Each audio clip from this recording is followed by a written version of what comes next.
Hi everyone, welcome back to my channel. Today we're going to play Sweet Valentine Chocolatier. It is a Tomo game found on itch.io. Let's begin. Play. What will your name? Your chocolate shop? Chocoholic? Choco. It's not chocolate.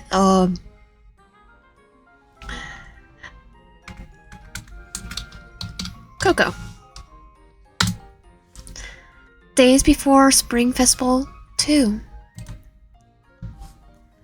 Another beautiful yet busy day at Cocoa. A few clouds float in the sky outside the shop's windows, but the remainder was clear. The serene blue is fading into a deep cobalt. It was exactly the kind of sky you imagined yourself flying into when you swung highly on this swings set as a kid.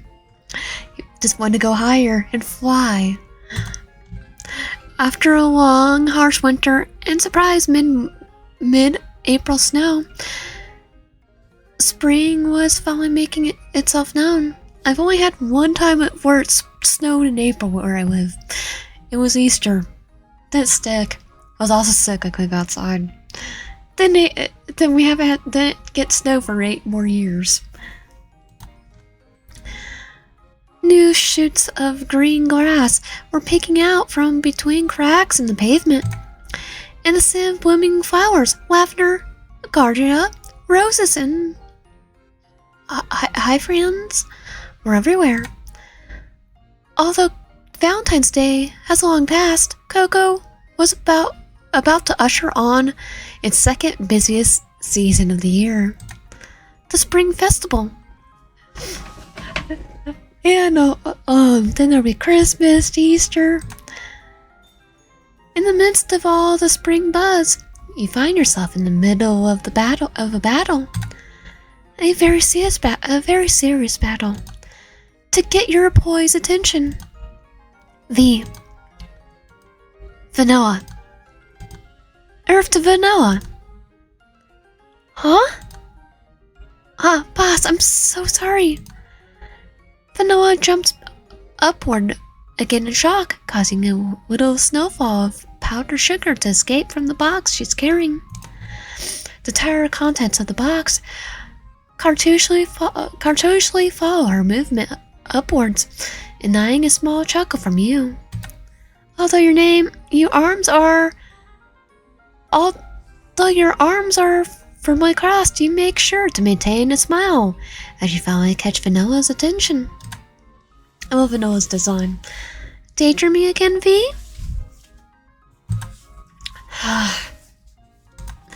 As much as I like to join you, we have work to do. You give her a syphonic smile, jumping as she is. As your only employee, she's proven herself to be reliable 90% of the time. As for the other 10%, is daydreaming. Well, that's alright. Oh my gosh, that's right. Oh my gosh. All the orders for the festival. What are you gonna do? Vanilla panics a little, precautiously swinging the box from left to right. Whoa there, careful now. Her fingers trembling as she struggles to maintain control over the box. You have a very bad pre-emotion of what's to come. Let me take the box from you, V. You reach out to grab the box, almost pulling her into a embrace, but she swiftly turns around, trying to avoid it. No worries, boss, I'll get this. She strikes a bodybuilder pose to reassure you, but her thin frame is indecisively unreliable. Oh no. Oh no. Not today, V. Not today, please. Circling around her again in an attempt to snatch the box, you end up in a sort of a back hug with her in your arms. But boss, I promise I got this. Let me... What? Watch out, boss! Whatever due to your influence, or by Vanilla's natural clumsiness, she somehow loses her footing, and the ingredients in the box following gain their freedom. You barely have enough time to close your eyes before you cover the tidal wave of powdered sugar flying up and over Vanilla's shoulder. Surely with skies this blue outside, the items in the box wanted to fly up high too, like birds. Good thing you brought a spare uniform. Oh, we're covered in powdered sugar. Oh my gosh, boss. I'm so sorry. Pooty. Are you okay? I'm sorry, oh gosh, this is my fault. It's okay, V. I'm alright. I'm okay. You take a deep breath, in and out. Try not to inhale powdered sugar in the process. I'll be having an asthma attack no matter what. I'm sorry, boss. I thought I can handle on it. But one of the bugs in the box was open, and it kept leaning in. I tried to adjust the weight, and why did you take it out of the box? It's fine, V. I should have tried to grab it from you. You laugh a bit to yourself at how silly the situation is, and Vilma joins you in her sweet, windchime-like giggle. She was so small and cute. For every point she had in cuteness, there was a bonus point in her clumsiest stat. I probably made it worse by trying to grab it from you, LOL. No, not true. Honestly, I had already lost my grip on it. She gives you a stupid grin, causing you to shake your head with a smile. I'm gonna go change. Can you do me a big favor and clean this up? Of course, boss. I'm seriously so sorry. Really, no worries. I knew there was a reason I packed a spare uniform today. You could always wear one of mine. It glimpsed at, as you imagined, trying to squeeze into one of Vanilla's extra small size Chocolatier uniforms. I probably could fit in her extra small Chocolatier uniform.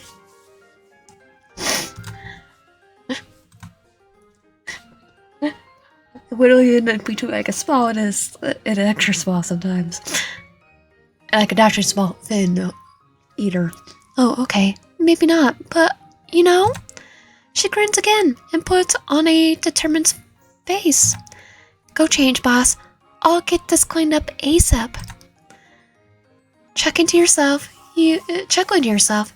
you give her shoulder a light pat and head into the small bathroom at the back of the store. Guess I better start getting cleaned up. Opening the small supplies closet in the bathroom where the two of you stored your clothes, you got out your spare uniform, making sure to push the cleaning supplies stored in the bottom bag as you reshut the door. Was it ideal place to store clothing? Perhaps not. But as a small store, you could afford the extra square footage to acquire a proper locker room. Besides, with just Vanilla and yourself, the current system seems to be working just fine. At least in the 4 years of her working for you, she has never complained. As you strip off your sugar-coated uniform and start cleaning up the white powder scaring your features. Imagine the mirror grows clearer and clearer. Oh, I can... Yay.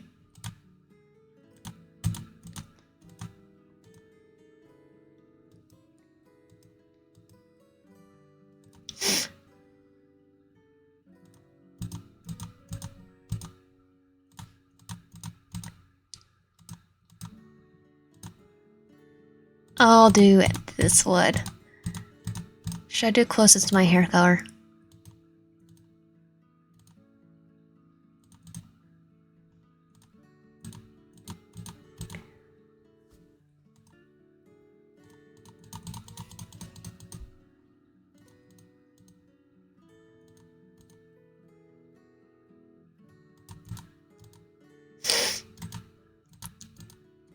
Okay, I will...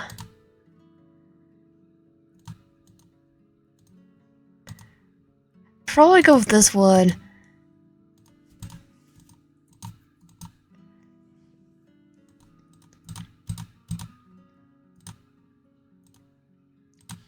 Okay, go.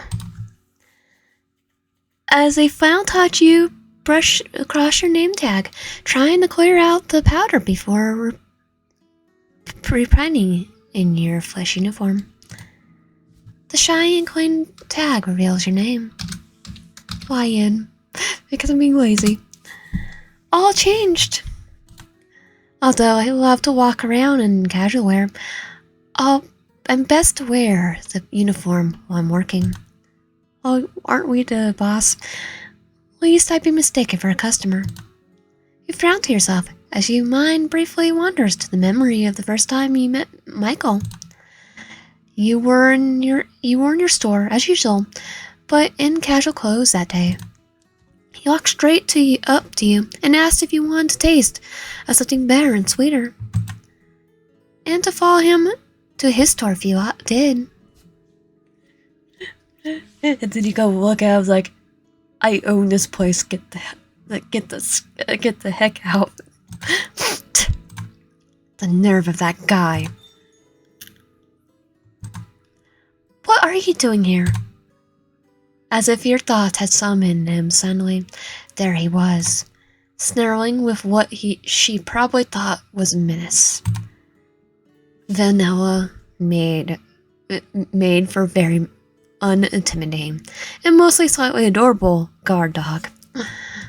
I never know. Don't judge the small ones. Don't judge the quiet ones. We could probably scare someone. I see the chinchilla is at it per usual. Don't judge. Small person could probably pinch whip them if they wanted to. The edges of Michael's lips curl up into his signature smirk, emitting big dog energy. Chinchilla?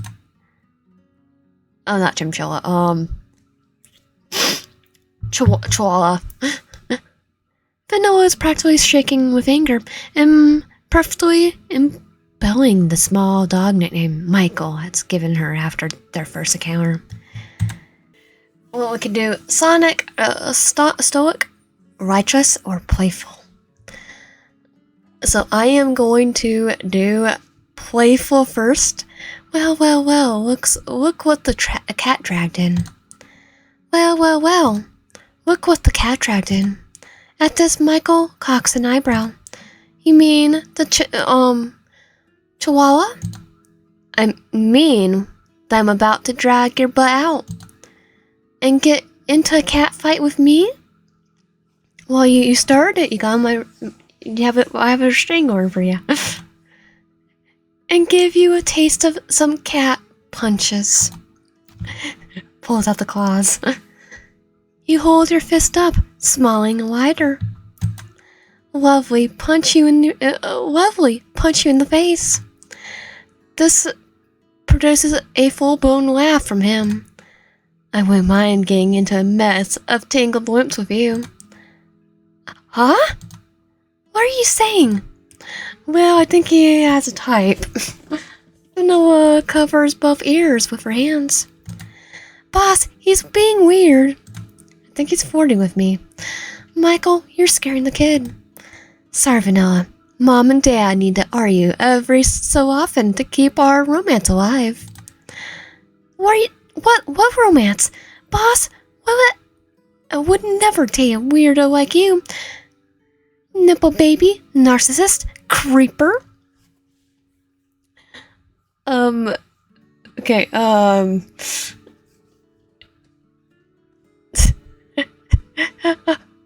I'm just laughing because did he inherit the shop? Vanilla continues shrieking and taking cover behind you. Michael chuckles good humorously, as you roll your eyes and shake your head with a smile, patting Vanilla reassuringly behind her back. In reality, it wasn't so usual for Michael to pop in from time to time.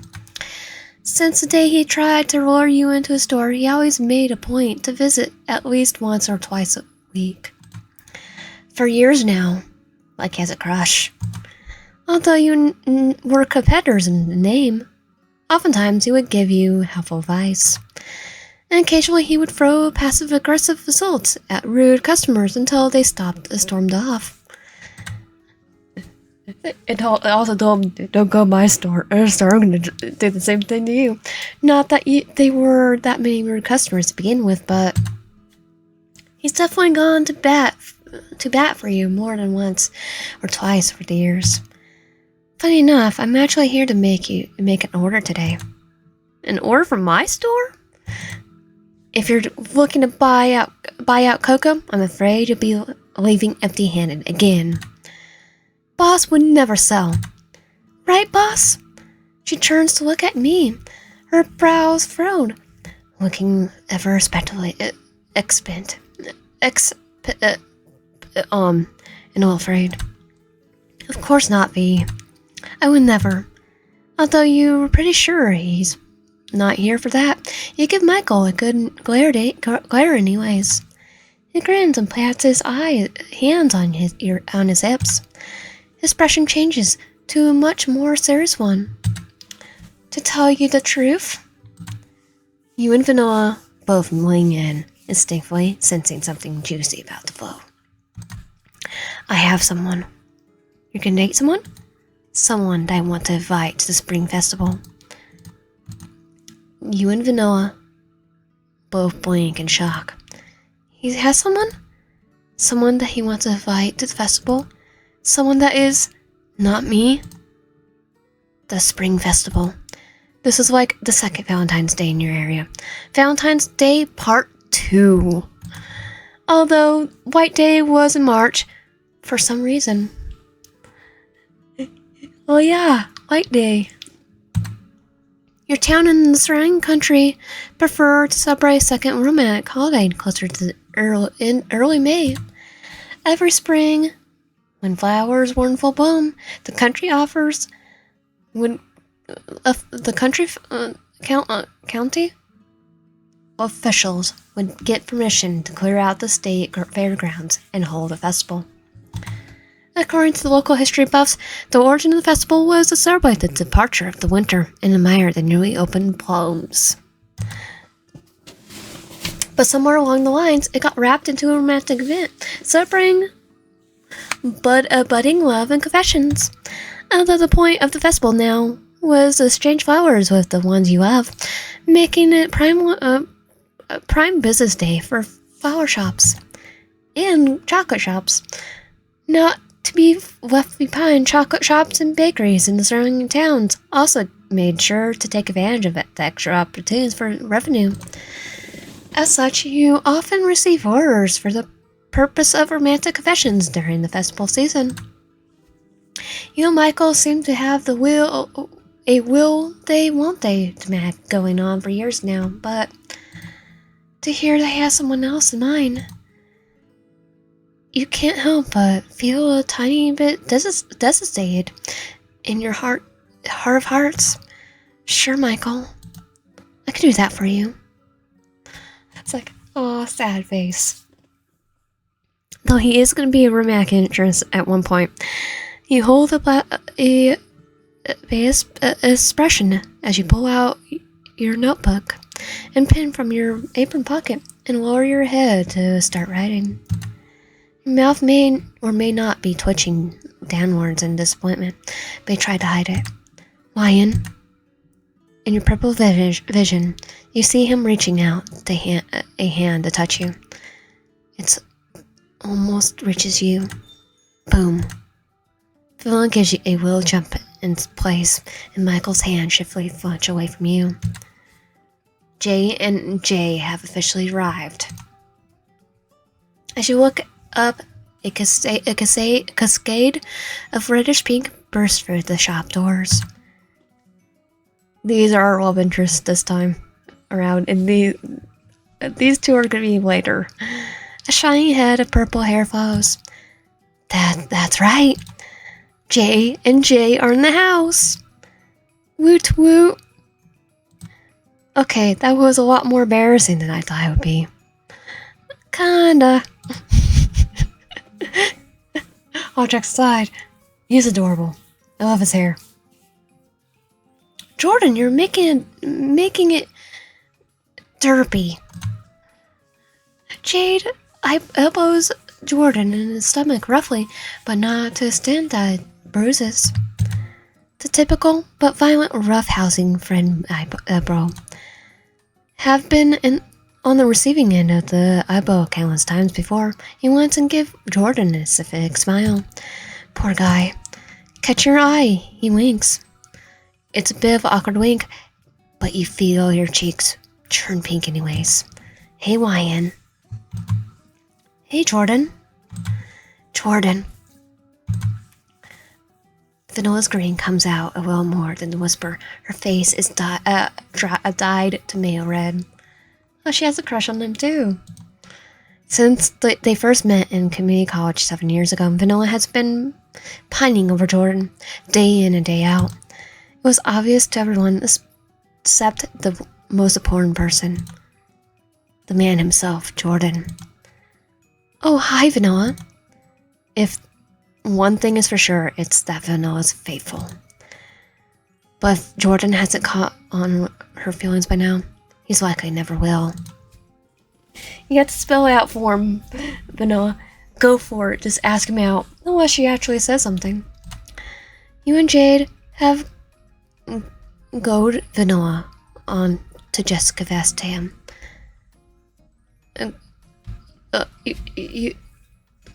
You and Jade have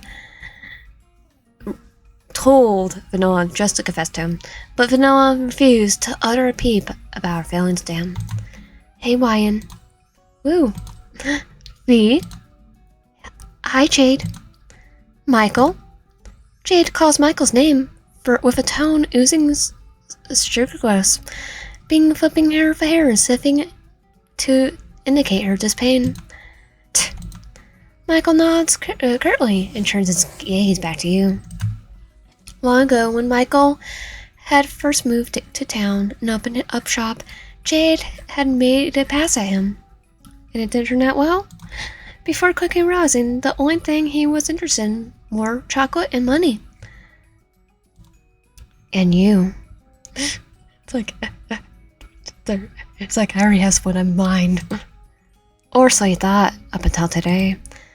So, Jorden, why are you here today? Jade giggles across her arms, egging Jorden to get on with it. It seems like she dragged him out to Coco with some purpose in mind. Jorden blushes and fidgets, shifting his weight from foot to foot. I want to order something. Go on. Something for... At this point, you and Jade and Vanilla are leaning in, waiting for those next words. Michael appears utterly disinterested, and instead taking the opportunity to look over your displays and prepackaged offerings. Although the J and J duo come to visit the store almost as often as Michael did, they usually don't make a fuss about their purchases. At least not like this. He has someone in mind too. It's for my mom. He bursts out, causing Jade to groan. That was a lie. I could tell with the blushing. No. Oh.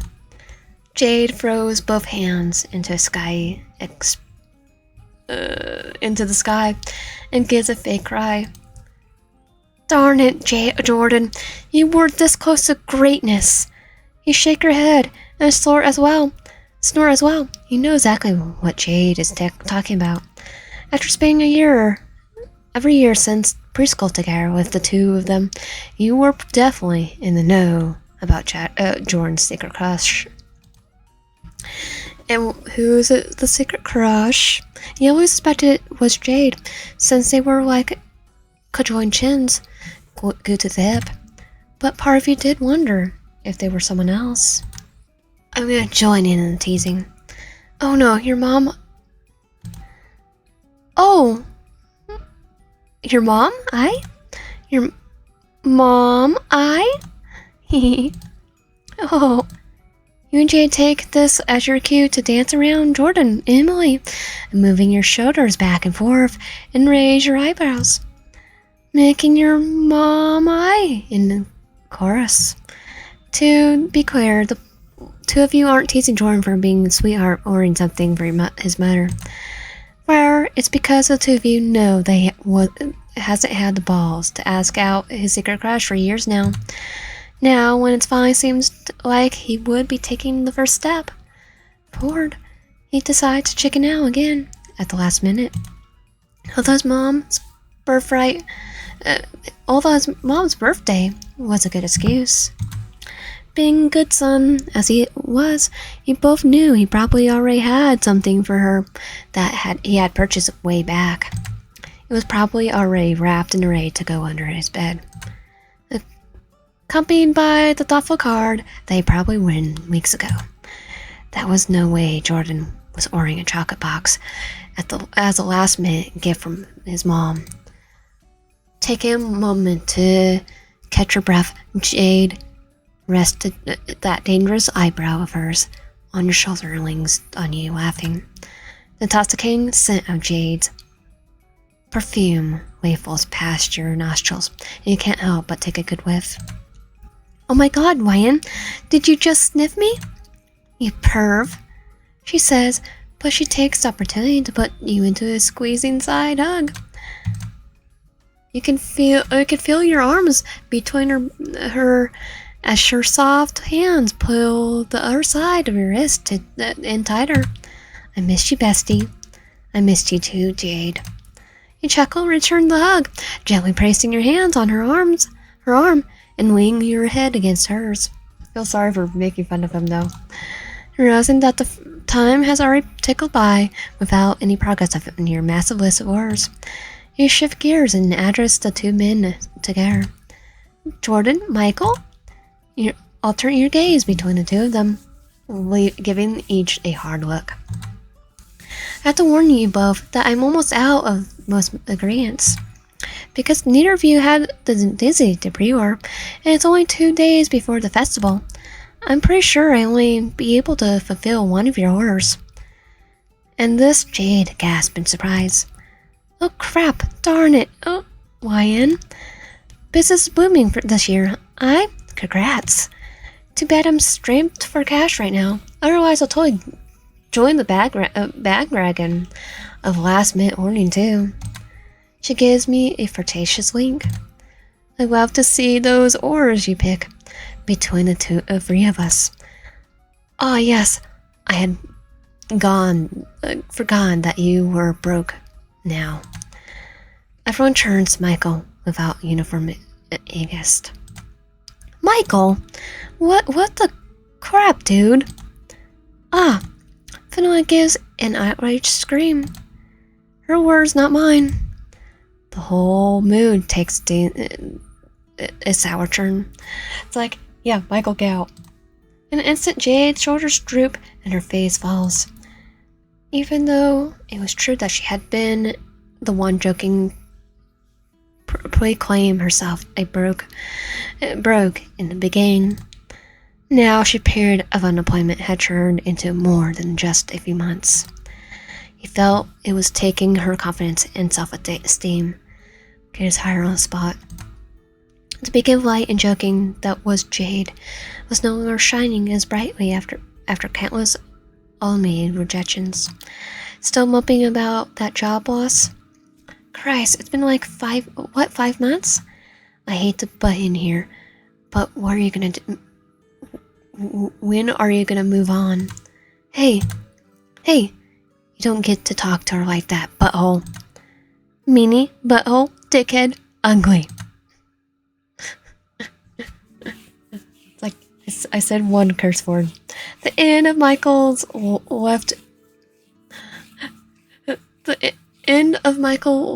left lip curls up in the form of a trademark smirk, but his eyes remain cold. You know, if you're really desperate for a job, it's not out of the question for me to hook you up at my place. Turns up, you're hired here. But you have to start from the ground up. Mopping floors for a start? He shrugs, gesturing towards her mockingly. No thank you, Michael. Do us all a favor and shut up. Shut up. That was my water ball. Every week, I get a big, fat unemployment check. And that's enough to cover my bills. For now. She hesitates. You can tell she's struggling to keep up the strong front. After getting laid off from her dream job as a product manager for a prestigious tech company. Why don't we just hire here? Jade was having a hard time getting back on her feet. Jordan's still working as a solutions manager at the same company. Watched as half of the company was unceremoniously chopped during the right sizing. Back off, man. That's not cool, Michael. A little joking's fine. But do you really have to take it so far? We're talking about someone's livelihood here. He put an arm around Jade's shoulders protectively. Conscious or not, she leans in closer to you, seeking comfort. It's okay, Wyan. Besides, if I was really that desperate, I'd much rather come work for you than Michael. Then you're hired. Oh, like Wyan could afford to take you on? And where would you plan to fit into the two-person family affair? Back off, you're out. You. Honestly, with your shop's middling performance, after paying the real estate cost each month, you can only afford one boy. Thus, you had only ever worked with Vanilla, even after years of running your business. I'll take a pay cut and offer her a job. While you had passion for the craft, your products were top quality. A small operation, he had difficulty pushing the volume. Michael occasionally dropped hints that delegating tasks to a larger workplace with less pay, but you couldn't bring yourself to adapt to his methods. At least not yet. Not yet? I'll take the pay cut and offer it myself and hire her. Although Vanilla was clumsy and had a tendency to daydream, she was liable when it counted, and your working style mashed well together. But regardless of your combined efforts, there was no way your tiny mom and pop shop or rare YN and vanilla shop could ever compete with Michael's chocolates. At least YN isn't a raging narcissist. Like someone we all know.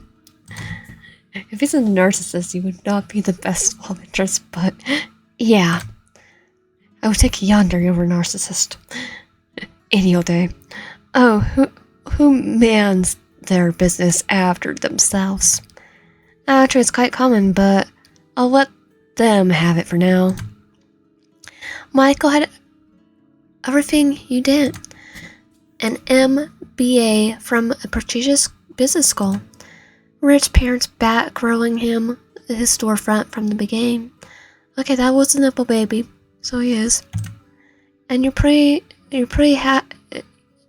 sure he had relatives acting as suppliers for his raw materials. I think we need a sure right here, though.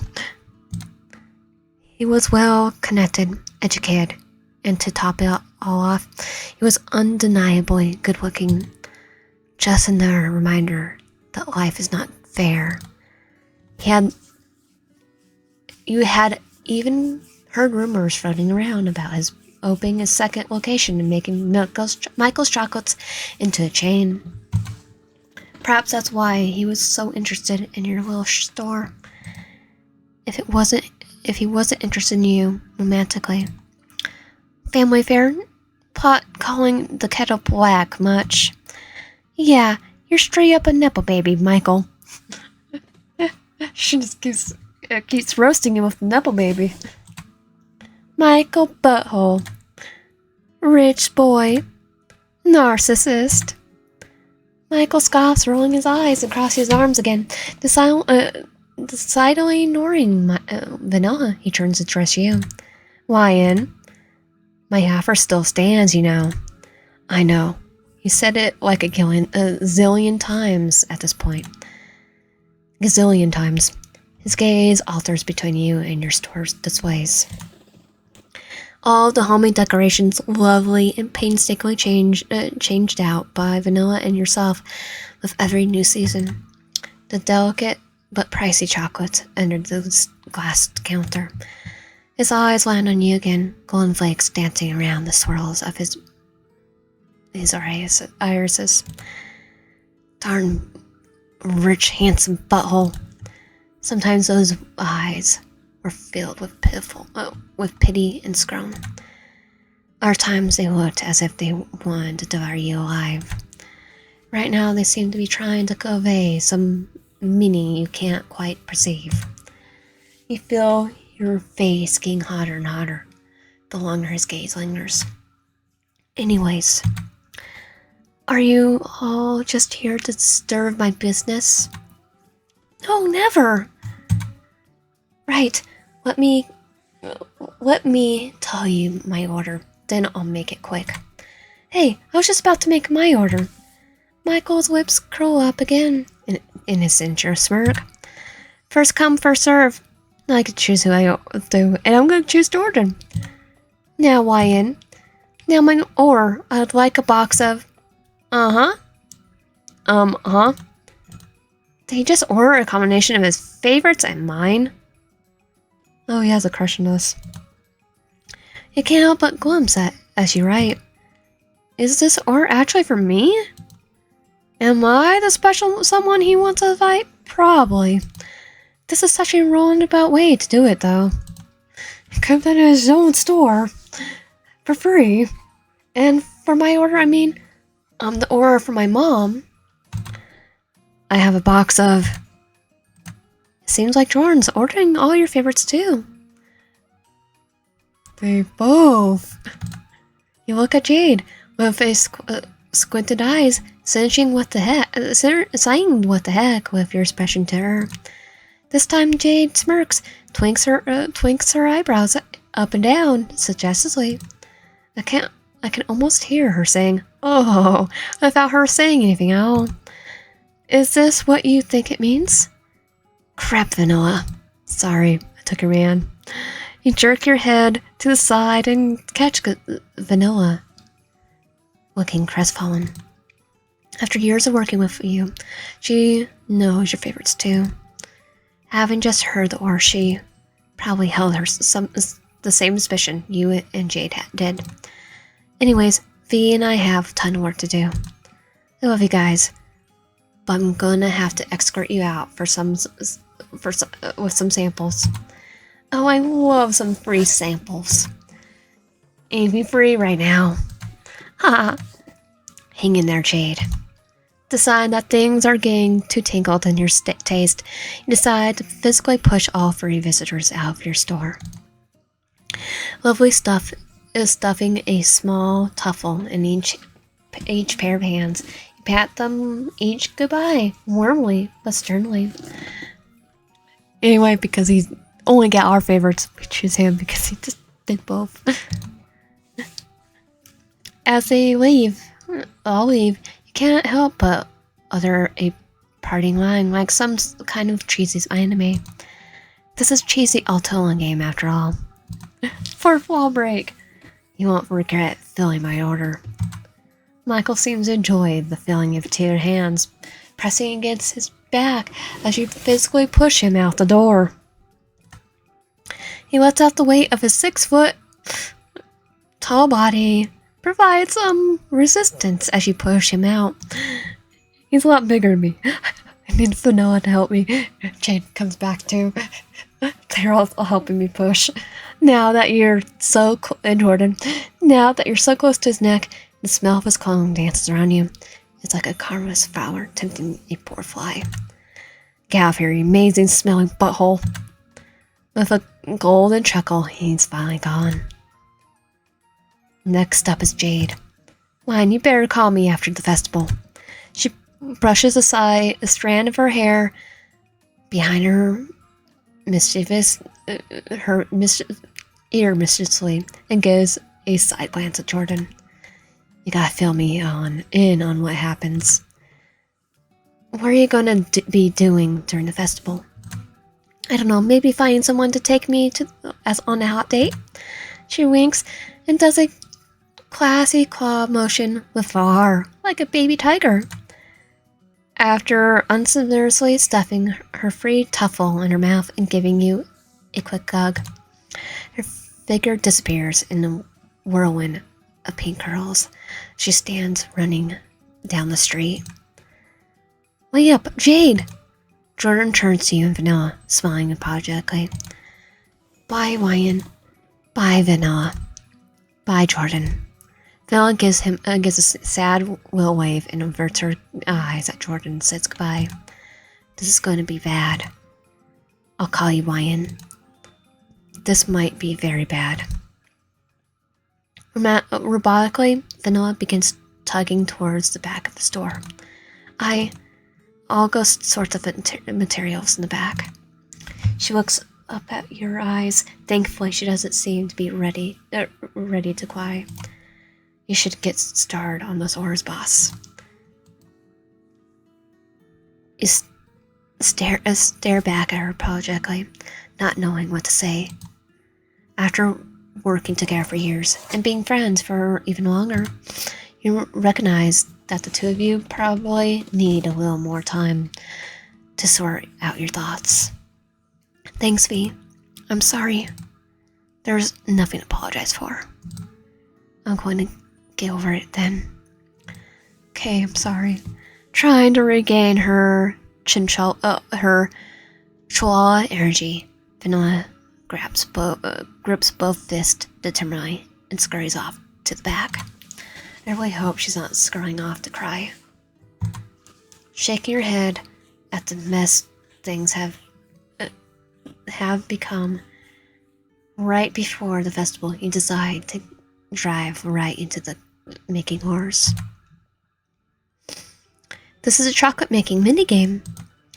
Fill the chocolate boxes by dragging and dropping the chocolates according to the request at the top. You can put any of the requests in any order. However, in the order that you drop the chocolates in matters. Try to drag them in this order. 1, 2, 3, 4. If you need to get rid of chocolates, drag the box. Drag and drop into the trash. However, things get a little buggy, so recommend just scrapping the whole order if that happens. Feel free to use the all complete if this all seems a little too much. After the timer runs out, it won't jump to the next screen automatically. It will pause until you complete the outstanding request. No worries if your time runs out. The money will be used for something eventually, but unfortunately not in this update. For now, this game is just for you. Good luck. Oh, there's no actual timer. Okay. I see. So 1, 2. Okay.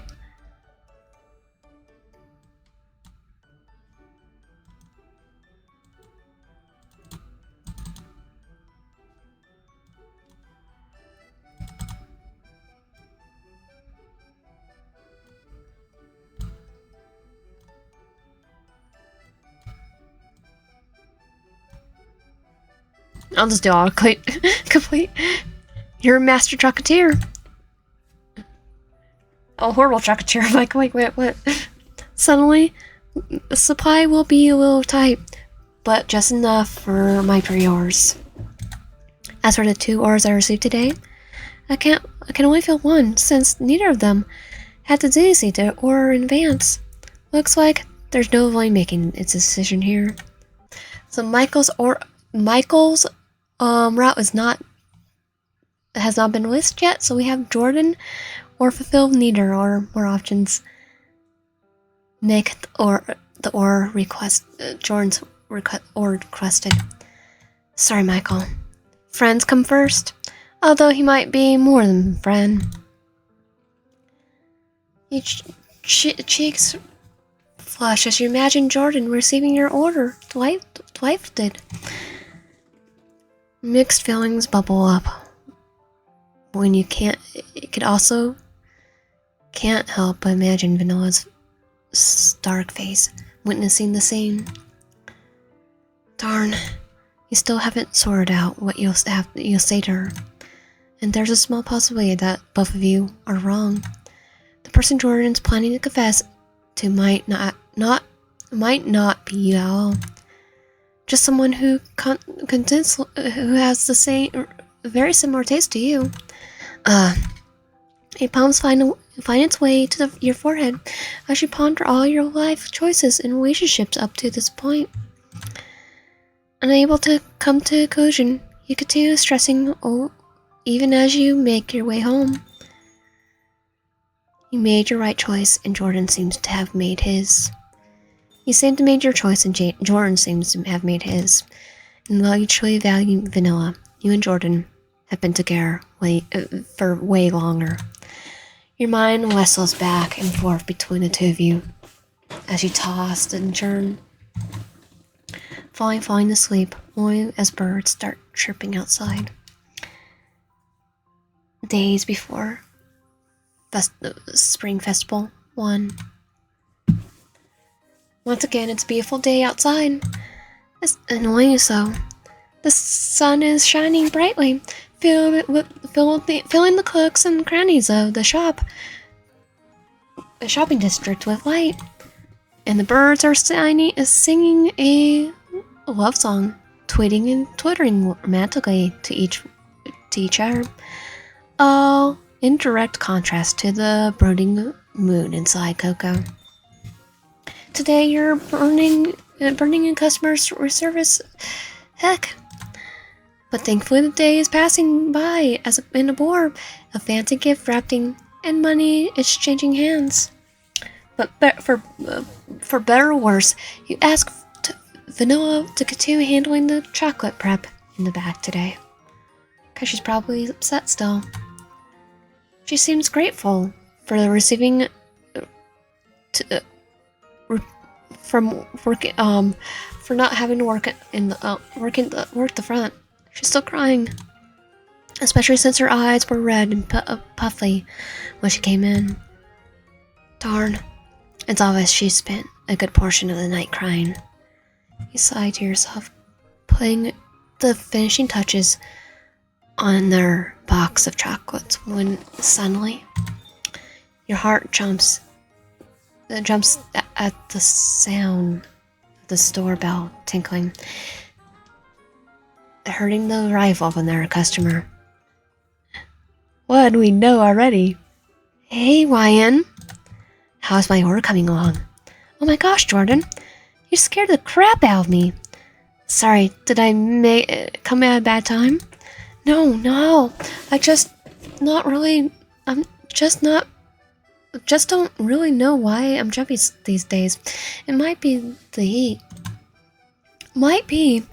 You're sweating, but you're also not sure if it's due to your unexpected guest, the temperature, or Vanilla. Thank goodness you sent her to the back today. Don't know if you could take another soap opera love triangle standoff right now. Crap, hang on, I got this. He rushes over and pulls a folding fan from his pocket, proceeding to blast you with a small gust of wind. He's sweet. Oh my gosh, you're so silly. Thanks, Jorden. He's just so sweet. And adorable. You still look flushed. Do you want me to get you an ice pack? He takes a step towards the back of the store. He knows you have a stock of ice packs to prevent chocolate melting mishaps. Oh, no need for that. Haha. A cookie maid moved to block his path, putting your arms up a little too defensively. Your eyes bulge as you slightly beg for him to get hit. It's fine. And I'm fine.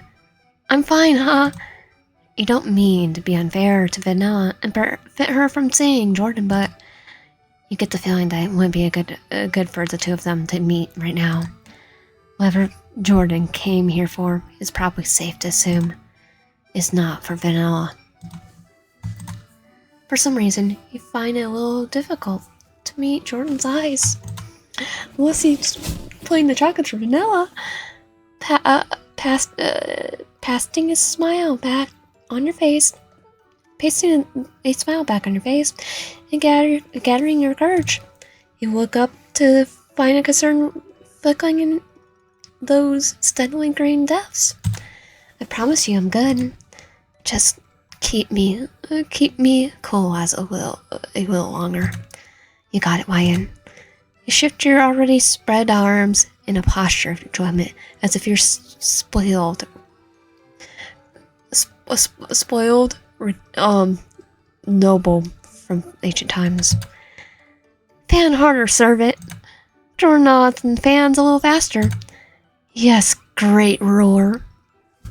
We already have this chemistry. That we joke, he says jokingly, playing along. A bead of sweat trails from his forehead to the side of his jaw, but it doesn't falter. This dork.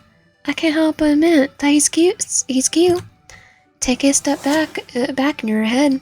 You see why Vanilla would fall so hard for him. Having grown up with Jorden, it was hard to notice the grateful changes in him over time. But the more you compared him to the image that you had of him in your mind, the more you realized that he was no longer the boy you remembered. He hasn't been for a long time now. Now, approaching your late 20s, you realize that he was blooming into a handsome and reliable man. Very handsome. Still a baby girl to me and Jade, though. It's like, yeah, but you grew up with him.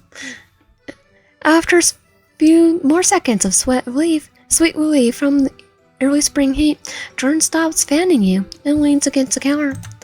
Handing him a small towel, you take his spot beside him, mirroring his wing pose. Inhaling deeply, Jordan finally decides to follow up. So, for my mom, of course. Of course. Do you still need some time, or... Did you pick me? Mine? Yes. Did you pick my order? He hides his face in his hands and moans, blushing in shame. I definitely was trying. It's definitely for us. From between his fingers, he speaks again. Lion? Yes, Jordan? Did you pick my order? No. Yes, we did. His jaws drop and he stares at you with wide eyes, frozen like a deer in headlights. Nah, just messing with you. How could I not pick your order, Jorden? You stare him straight in the eye, in those doughy eyes. This time he's the one who's struggling to maintain eye contact with you, as a renewed wave of blood surges his cheeks. He might be blushing from head to toe now. You. Yeah, I joked with you. Just gotta put the finishing touches on it. Just let me get it for you. You stay here. Flushing a bittersweet smile at you. You think about him instantly encountering Vanilla. You made sure to have him stay put as you head to the back. Oddly enough, Vanilla's missing from the works area. I take a quick peek through the back door into the alleyway just to make sure. And thankfully it looks like she's just on the phone. Taking a well-deserved break, I see. Making sure that to trend quietly, you gingerly put the box from drawers from the fridge before swiftly returning to the front. As conflicted as you feel about the whole situation, you really are looking forward to Jordan's reaction to the chocolates. Jorden chuckles as you keep the box hand in the crook of your arm while you play a little drum roll. Ta and ta-da! Although it's just a box of chocolates, the packaging is very special. Somehow last time you had found the time to press the box into the shape of a mini starship. While you were not packing artisan, after taking on numerous customer orders, you became quite adept in box origami. Does he like starships? Oh, he's an engineer, probably. Represent the starship-shaped box of chocolates to Jorden with a flourish. For a long time, he just stares at it. Sweat drops off your forehead at this time, not due to anything temperature-related. Is this too cringy? Did I do a bad job folding it? Or he loves it. Jorden, is there a problem with the packaging? You're pretty sure you folded it to look so similar as possible to the spaceships, Perry and Jordan's favorite sci-fi series. At least as much as a fancy paper box would be folded into such a shape. I think mine will be easy. It's just a TARDIS. It says boop, please box. No way! It's perfect! You actually made it look like a miniature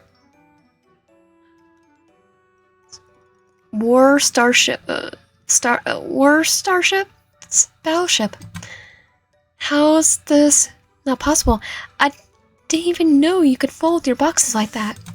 He smiles blankly and blindly bright. Leaf sleeps for you.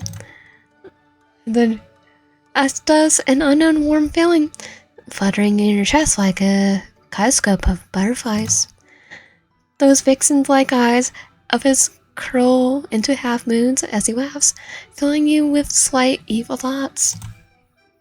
I'm glad my box origami practice over the years is finally paying off. As for your mom, well, I have something else. What? Jorden yelps, having momentarily forgotten the excuse he had used for his order. Right, the chocolate. They were supposed to be for her. Yes, they were supposed to be. You stare at each arm, both making something of a derpy expression. We know, Jorden, what you're planning on doing. Too smoothly, you pull out a full-size green card out of your front apron pocket. The envelope is decorated with gorgeous handwriting addressed to Jordan's mom. There's a $100 gift card in there for Ross. It's like, I could do that one. There, what I didn't know. After countless playdates at Cher's house, you know Jordan's mom prefers through and through. It's not much, but hopefully you appreciate enough for a friend's mother's birthday. You're amazing, Ryan. Seriously, it's like he wants us. Oh, stop! You're making me blush. Take your darn chocolate and tell your mom I said hi. You hand him the card and Starship sharp box with he receives with all the carefully glanced let me say that again. You hand him the card and Starship box when he receives with all the careful glaze of receiving a newborn child. Thank you so much. But no, it was the clumsiness of your friend grip. Jorden had to be the second. You quickly grasp Jordan's hand steadily. He tremors and saving the box before it can fly into the distance.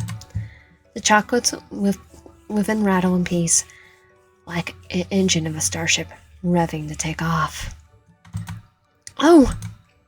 Careful, the ship isn't ready to take off just yet. I'll guard it with my life. I don't think you need to take it that far. I mean, at some point, it's gonna be in.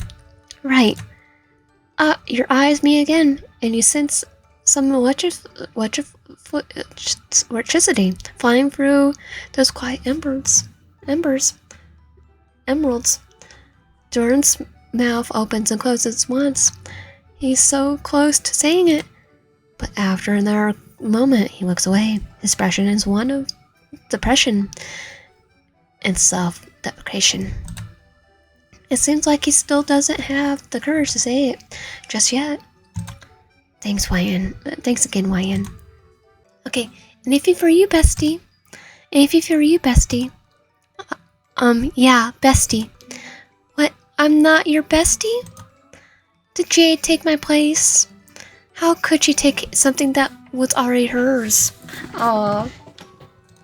Trader, I can't believe you.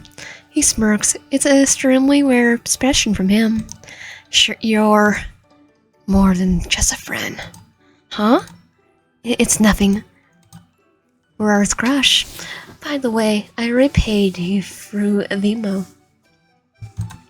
I like how it's little actual references, but okay, I don't know what the ship was though. I saw that. Thank you. But I gotta tip you extra now. I can't believe you made the box into a battleship. What? No, it's okay. It's fine. I work in tech, you know. Us engineers are rolling in dough. Depends. He pumps his fist up reassuringly. The gesture reminds you a little of Vanilla's builder pose. Very cute, but a little unreliable. For now, a dark shadow casts over his face. After the cutthroat layoffs of his company, he's probably realized that whatever job security he thought he had was mute. Or sure, I know the layoffs have been non-stop in the tech industry lately. Trust me, I got this. It gives your hand a productive squeeze, quite assertive for him. Darn fart buttholes, dumb fat buttholes at the top. Poor Jade. Yeah, it sucks. I wish I could do more for her. Me too. It feels like the whole job market is steaming pile of garbage right now. I'm thankful to be here and not out there. You shoulder as you think of not having your shop, having to go back out into the world of interview heck, layoffs, and corporate ghosting. Screw capitalism. It pays the bills, but screw it. There's no such thing as infinite growth. These investors need to wake up and realize the greed is not the answer. As Jordan grows more passionate, his shy stutter seems to disappear. You sigh and lean your head against Jordan's shoulders, doing your best to just listen as he rants about the injustice of modern society. Unconsciously, one of his arms wraps around you, but he uses the other one in his speech of gestures. When Jordan finally comes to stop, he stiffens up, realizing that his arms have been around you the whole time. Oh my god, I'm so sorry. OMG, I'm so sorry. I didn't mean to touch you without your permission and, it's no biggie. You smile knowingly and give him his arm a pat. He returns your smile and gives you your hand in their small squeeze. This might be kind of sudden, but do you want to go with me to my mom's birthday party? The birthday dinner? That's today, right? Yeah, and Jade's already there, setting up the ballroom balloons. My mission was to pick up your, pick you up in, the chocolate. If you're not too busy, of course. You sweetheart. Just let me check your orders sheet, and I'll be right out. Right. He nods in agreement, grinning sheepishly, and indicating that he'll wait around the entrance of the store. After several minutes and a couple of short calls, To no-show customers, you quickly gets changed. V seems to have left for the day, but she made sure to clean her workstation and prep the final orders for tomorrow. On the work table, you see a handwritten note from her with a little bear emoji, informing you that she went home after she was finished. She probably left for the back. I'm sorry, V. I hope that the bear emoji means she isn't upset as I thought. Sighing to yourself, you return to Jorden in the front. After a quick visual sweep of the store, you walk up and Jorden helps you put the outer shutter down. It helps that he's tall when he stands up straight. As you meet his green eyes, he mercilessly offers up his arm to you. It was something you've done almost every day as a child, but something about it felt different now. Decisively linking arms with him, you're thankful for the reddish-orange glow of the sunset, hiding your blush. Right, Commander Space Case.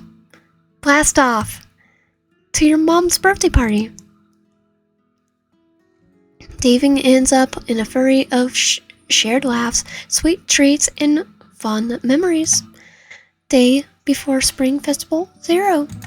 The Spring Festival has finally arrived. When the door of the shop swings open this time, you're not surprised to see a flushed Jorden coming in. Jorden! He wears a ridiculously adorable hoodie, complete with cat ears, sewn onto the hoodie portion. I kind of wish that was a sprite. That'd be awesome. It seems like some somewhat old-fashioned choice, but suits him so well. Sorry, there'll be a change of outfit for the love interest in an updated version of the game. Yay! I want to see that. He'll look adorable. What are you doing here? Hi, Ryan. Can I talk to you, please? Sure. What's up? Okay, so the green eyes start to the side, hands fiddling with the strings of his hoodie before he pushes his thick rimmed glasses up on his nose. Anxious ticks of his jaw. Anxious ticks of his. You've known intimately since you were kids. Whatever it is, you don't have to be nervous. You reach out and pat his shoulder. A trembling smile slips out of his lips, but so does the stiff tension of his shoulders. Right. So, you remember the Spring Festival, right? Yeah? Excitement pours in his voice. The way he does when he yaps about an upcoming video game release or the latest spin-off of, I'm gonna say, Star Wars? I'm gonna say, yeah, Star Wars. Got it. Yep. So let me guess, you're on a date? It's more of a space opera, I remember. So let me guess, you got a date? Did he not intend to ask me? Not yet. He's gonna ask us right here. I was planning on asking you, actually. Huh? What? Boy? Huh? Oh, thank goodness, it wasn't me being conceited. His head bobs eagerly, hands returning to his hoodie strings. It seems like this proposed drained all his courage in one go. Jade says she's busy, and I just thought it would be fun to go together this year. I'd like to treat you a stinky for my mom's gift. Aw, dude, you don't have to. I want to. Will you go out with me to the festival? Blushing, his hands reaches into one of his pockets and magically produces a small bouquet of flowers, along with the star-shaped box of chocolates you just handed him yesterday. Yeah, about that. If we made the chocolates for us, and you're handing it, we know We know, Jorden. That's for us. Was for that we made the chocolates. Really? Were you gifting me my own chocolates to me? Hey, I paid for it. That you did. Laffy, you take the bouquet and chocolates from him, knowing full well that what they symbolize. Giving someone flowers and chocolates on the day of the spring festival is essentially a romantic confession.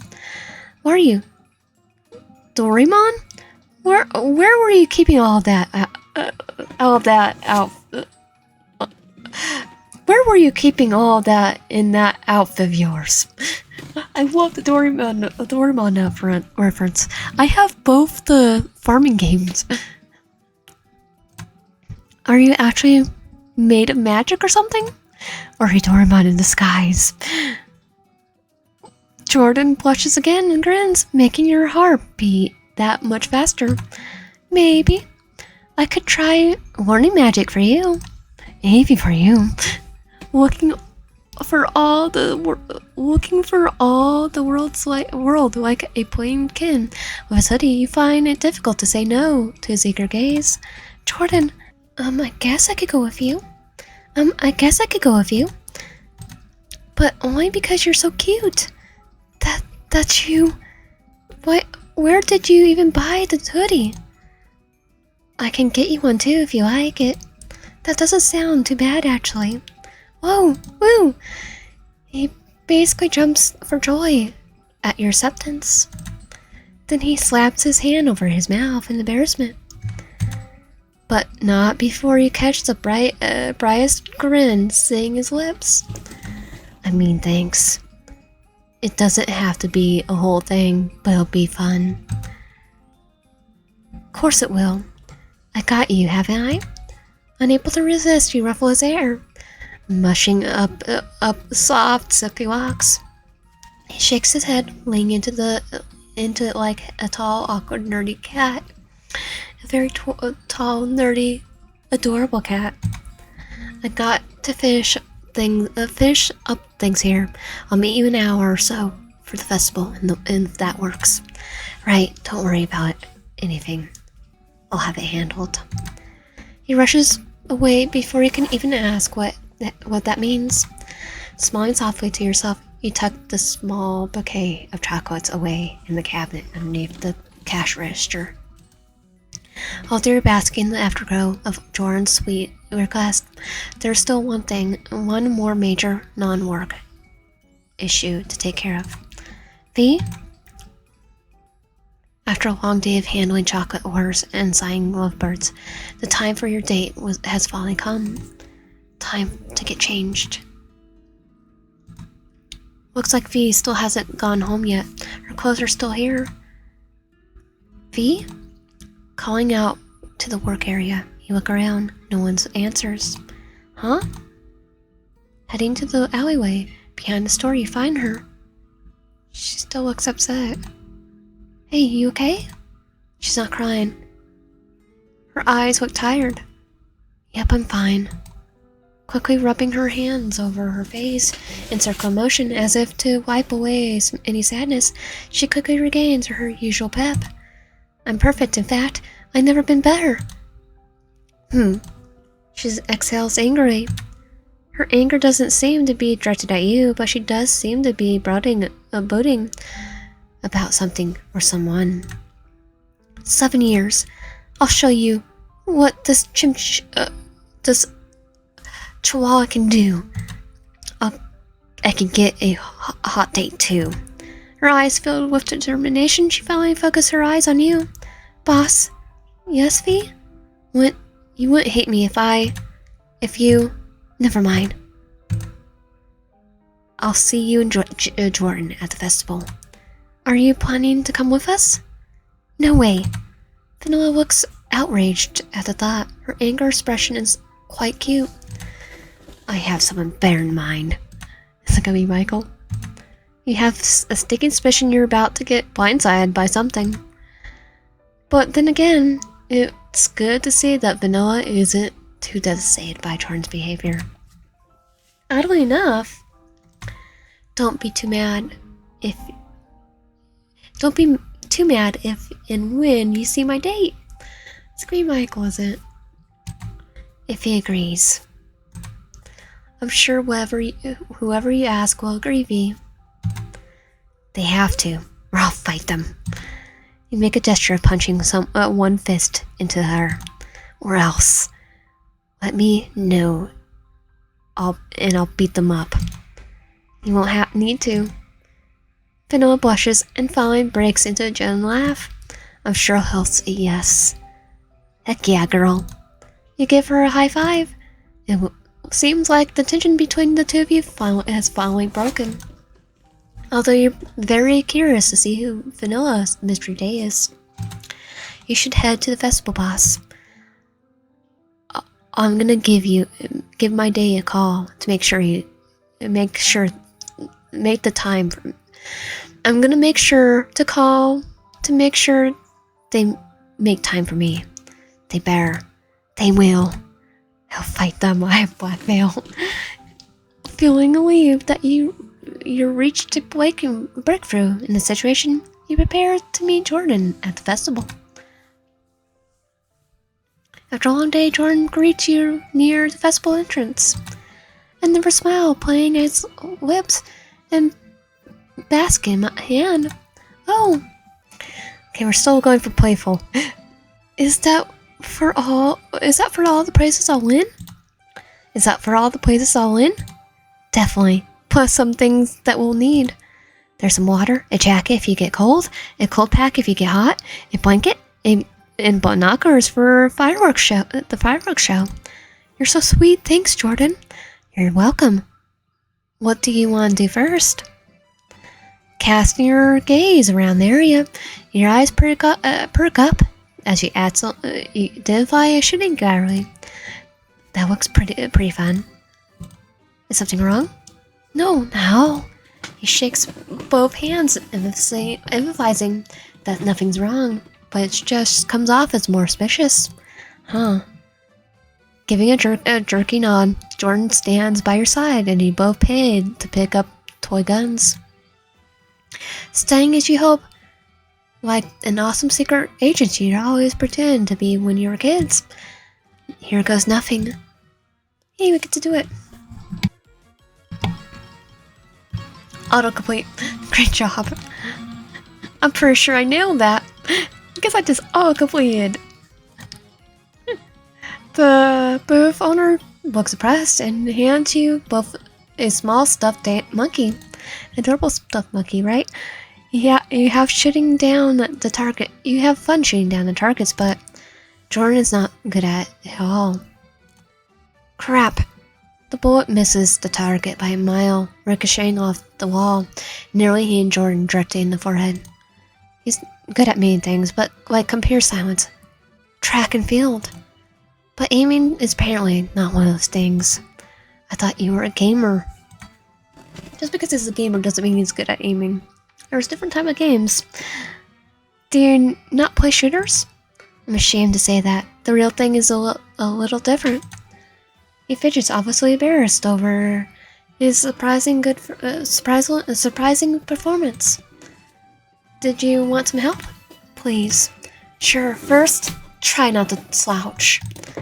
He teases when your hand goes to the small of his back, nudging him gently before moving to adjust his shoulders. Okay. Keep your aim straight, arm straight as you win. Aim. A small yelp escapes him when your palms travel up his arm, tracking hold of his hand. Your hand rests on his hip, correcting his stance. Better try shooting again. Bang! He fires a gun again, and somehow the bullet somersaults into the recesses of the booth. Jordan's whole body is trembling. His eyes are wide, cheeks staying crimson. And then it's then that you notice you're pressed up against him, no inch of space between you. Oh my goodness, I'm sorry. That was fun. Thanks for teaching me. His voice is small, face as red as tomato. Similarly, such a blush. You feel an infectious heat working its way into your cheeks as well. You want to see him blush more. He's so cute when he's flustered. You wonder what else you could do to make him blush. Well, we're here. We might as well try to conquer all of our games. Charlie points out a racing game next. You laugh puzzlingly, surprised by his pick. Of course you want to play that one. But it reminds me of my childhood. I remember, racers are your favorite. Okay, he's gonna win. Yeah, I used to play this a lot, since it was the only thing I was kind of good at. Anyway, I got a lot of tickets for us to use it, with it. We need to beg your mom to take us to the We used to beg your mom to take us to the arcade all the time. You smile, recalling all the joy, and tears run over. Need just one more token to play one more game. Do you still like fighting games? He pushes his glasses up, eyes gleaming with a determined glint. Those I have complete confidence in. Tekken and Street Fighter are peak. Oh, and DDR is fun too. I get all the references. But neither of those give tickets. Oh, I'm also pro memory games. Wow. I wish we had a DDR booth. Do you want to memorize my number? I'll give you. I think I saw a memory game booth around here. Do you want to memorize my number? But I already have it. Then how about the numbers 6 and 9? Excuse me? That's not completely out of the question, but let me buy your dinner first. Why? Jorden blushes, turning his face away. He fights the urge to pinch his cheeks. We're just making all the dirty jokes right there. Come on, let's play the racer before the queue gets full. Let's do this. So the racer... This one right here?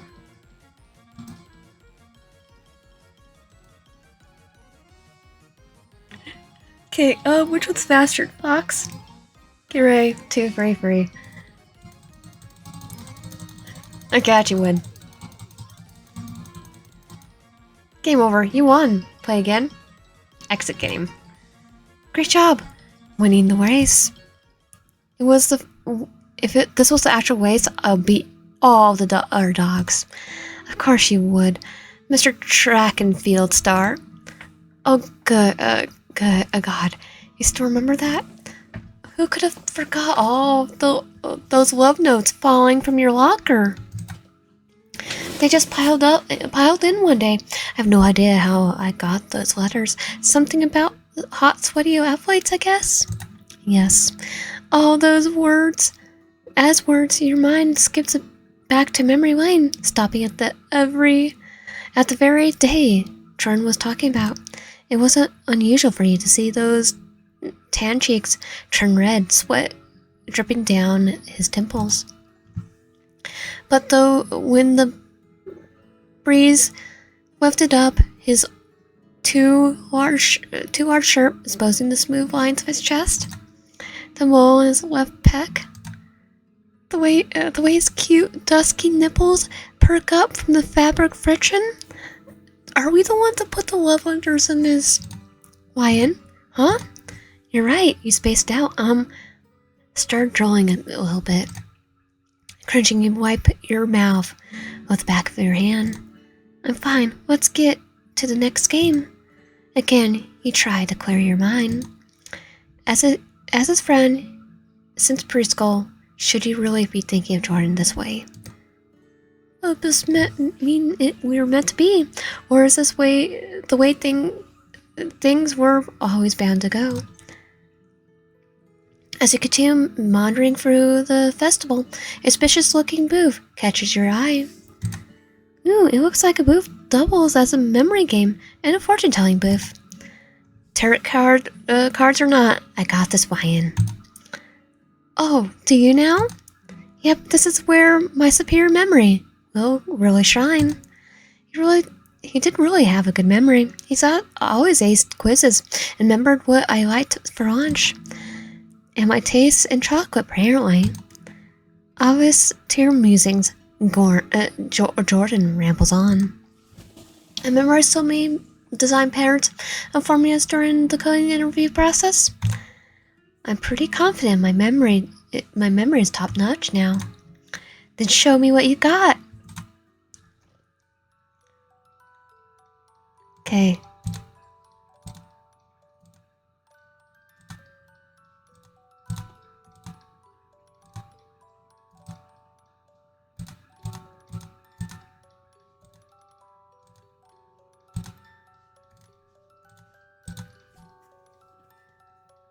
Jorden doesn't miss a beat with the memory matchups. The only thing he hesitates in is when your hands brush against over a card at the same time.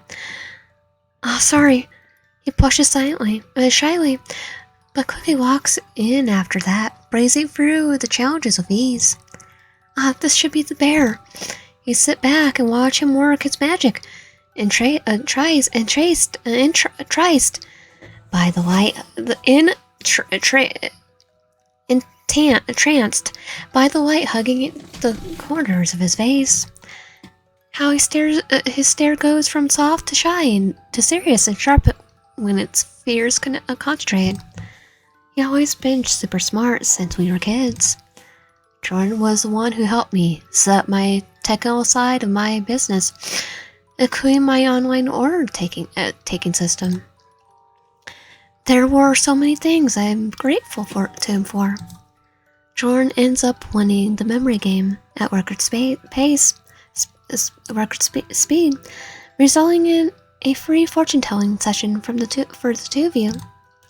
Ah, yes, I will show. Now look at your soul and perhaps your future. YN, your spirits have spoken. The spirits have spoken. They tell this about you. Monkey. It's like, wait, what's the terror design for the monkey? Is it deaf, curious, and quick-witted, or the fool? What's it the fool because it's a monkey? Curious and quick-witted, you dance from idea to idea, never still for long. Life is a puzzle. You delight to find clever, sideways solutions. A strange opportunity will appear, disguised as your joke. I just can't. I'm the monkey. I'm the monkey king right here. I'm Simon Wukong. Don't laugh. Well, don't laugh it off too quickly. It may hide the key to something larger. Like Sun Wukong? After delivering eclectic predictions about your personality and future, the fortune teller moves to predict for the two of you. Switching to the tarot deck, fortune teller pulls out the two of cups, drowning on about partnership, harmony, and good omens about your relationship. Oh, we're not together, not yet. Hearing him say those words strikes a chord within you. I think I always had a crush on him. The feeling had been almost dominant, sleeping deep inside of you till recently, when they've finally exploded like a volcano full of love and lava. You can no longer ignore the feelings for him. He's always been perfect the way he is. I hope he sees himself the way I do. After thanking the fortune teller, you and Jorden link arms. The act is so natural and comfortable. The two of you do so without any thoughts. Anyway, are you hungry, YN? Starving. Let's get some grub. The lines of the food stalls have started to thin out, and the festival goers make their way towards the fireworks viewing area. Ever so smoothly, you ask Jorden what he wants to eat, and pay for both of your food items in one slick motion. How much do I owe you for this? Nah, it's on me. A dazzling smile lines up his face. Um, thank you. Sometimes hard work really does pay off. I should have been the one to pay. There's no need to get caught and things like that. Consider me paying you back for the chocolate and flowers. That definitely wasn't something you needed to pay me back for. But I appreciate the gesture. You're so thoughtful, Lion. Almost in unison, you both dig in, hunger taking over from the effort of playing so many festival games. Man, this is so good. Right, best part of the festival. Ah, Jorden, you got something on your face. He gets a tissue from his pocket and dabs it at his mouth, but some of the food remains. Here, let me. Without thinking, he reached for him, thumb rubbing away the crumb from Jordan's lips. Thanks. His lips are so soft and warm under your touch, and tingles zaps from the contact, making you jerk away. No problem. Cheeks flamed, you turn your head away and meet a familiar face from a few meters away. There's Jade. Oh, it's Jade. Looks like she found a date after all. From far, you could see the annoying sparks in her eyes, the mischief in the way she winks. In fact, the last time Jade gave you a similar look was when. Hey, Jorden, do you remember when Jade scraped her knee in elementary school? You turn back, elbowing him lightly in the ribs. Jade's signature move. Oh gosh, yeah, she was such a drama queen. She kept hollering that she was dying. She didn't stop until she carried her to the other side of the campus. Why did they put the nurse's office so far? I remember being so exhausted that we almost fell, and the nurse thought we were the patients. The twin laugh escaped you, sharing a myth over fond memories built over the years. Jorden was always there for me to lean on. As you get lost in thought, Jade turns her back to the stranger whose face you can't make out from here. What do you think? Did they pass the vibe check? I can't really see from here, but let's hope Jade, its new boo, is ready to carry her bridal style. Let's ask her how it went later. Definitely. Jorden squints until his eyes widen in surprise. Wait, is that Vanilla?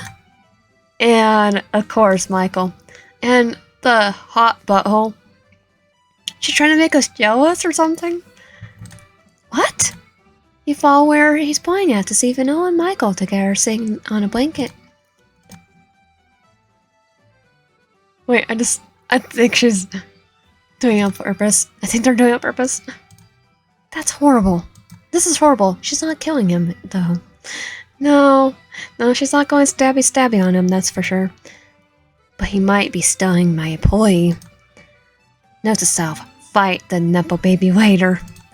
Come on, let's find a good spot before they notice us. Well, if he takes your employee, we could hire a friend, right? I guess Vanilla succeeded in finding a day of her own. So this is what she meant.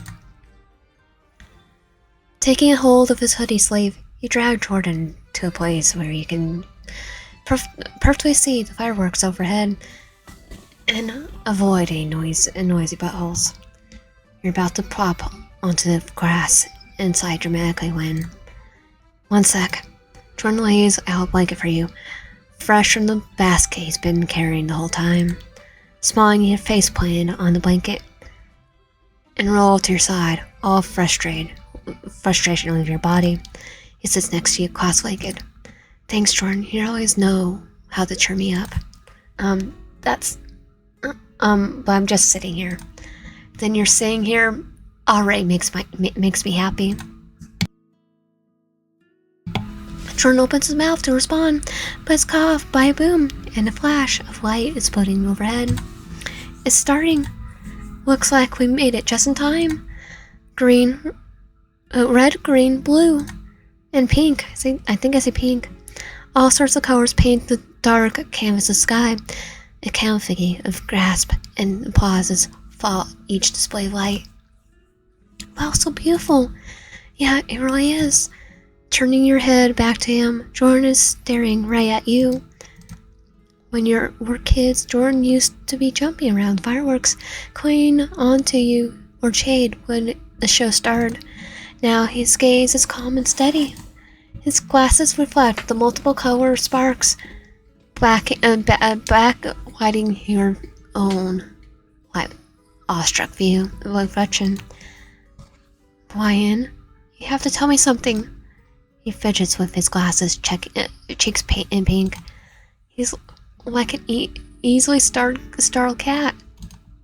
An adorable one. Yeah? Take your time, Jorden. Gulping for air, Jorden nods slowly releases his breath. You give him an encouraging smile. Inhale. And out. Phew. Okay, here goes. When I really, really like you.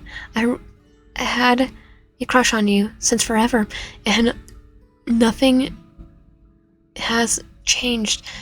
Will you go out with me? Sorry, can you say that one more time? I like you. Startled by his own outburst, Jorden covers his mouth with both hands. Wait, I'm gonna go with what? Really? What? Really? His head bobs in vivid resistance.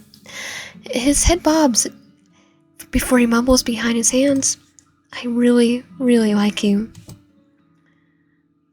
Wait, how long have you felt this way? Jorden fiddles with the strings of his hoodie. I liked you since we were kids. Don't tell me I was a secret crush since you were 13. Yes, I think I liked you since way before 13. Since we were diapers, probably. Maybe it started the first time you shared your juice box with me. In first grade? Oh my MG.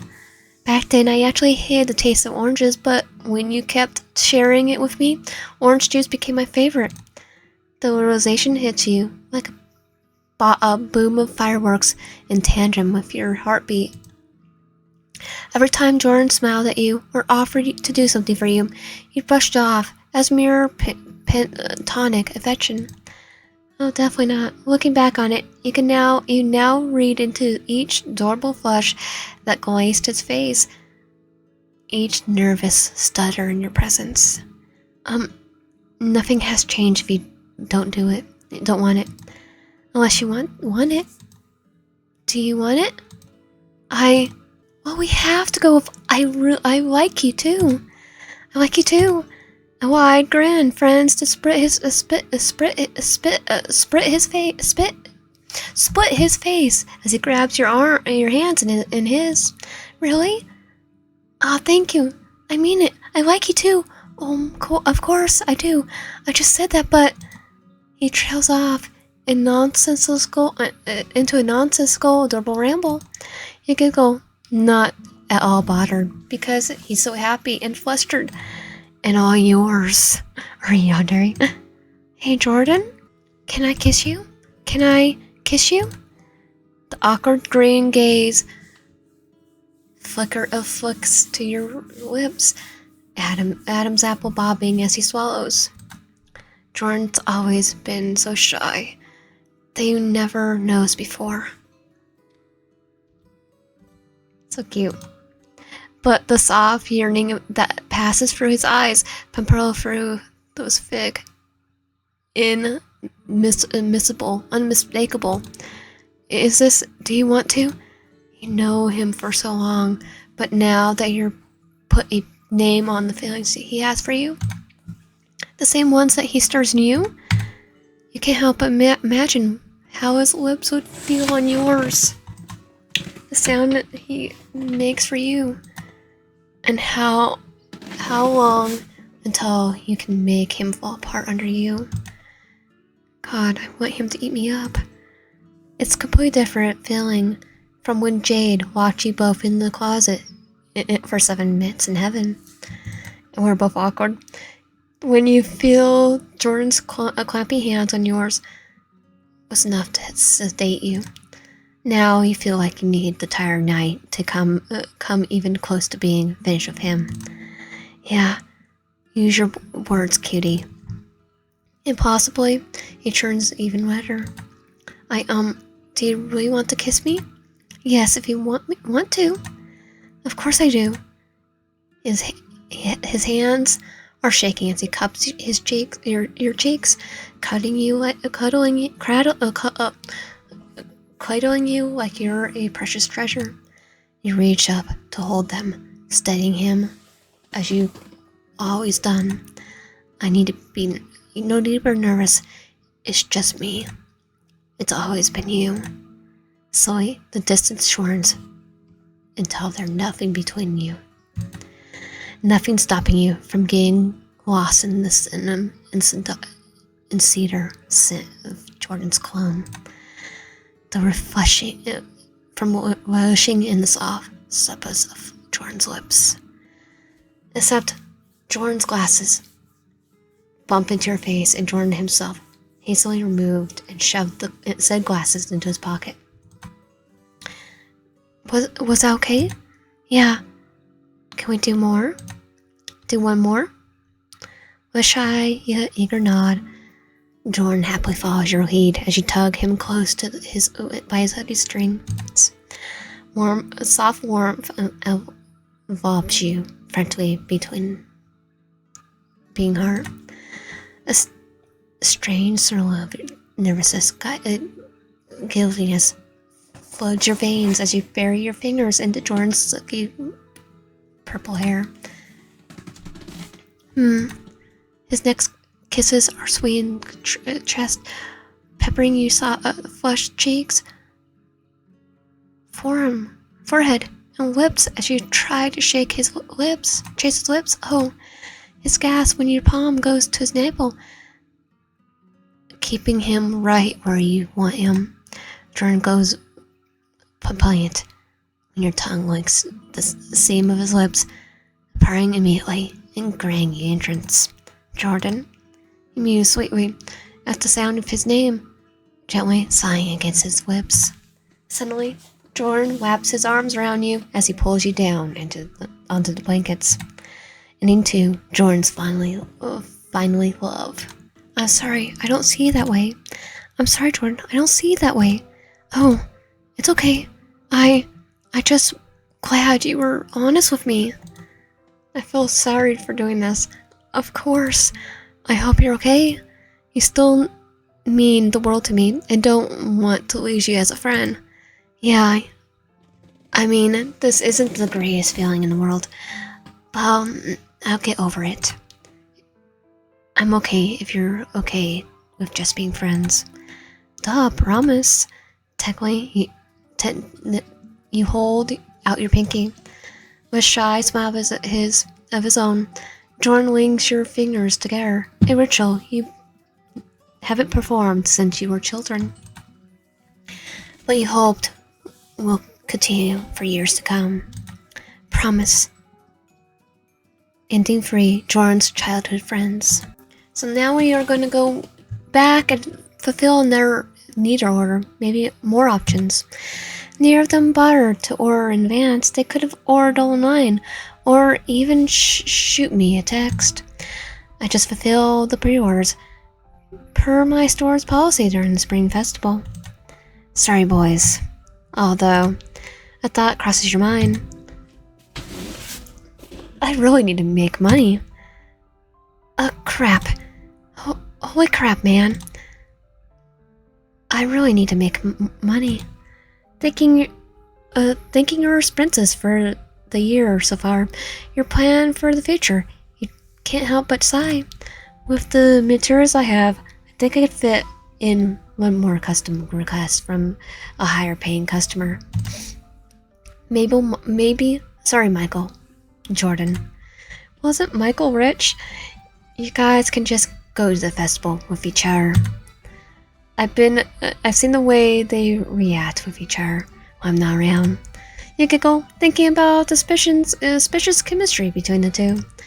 Michael Jorden will be my new ship name for them. In this way, I don't have to worry about hurting Vanilla's feelings. Michael will be her new rival.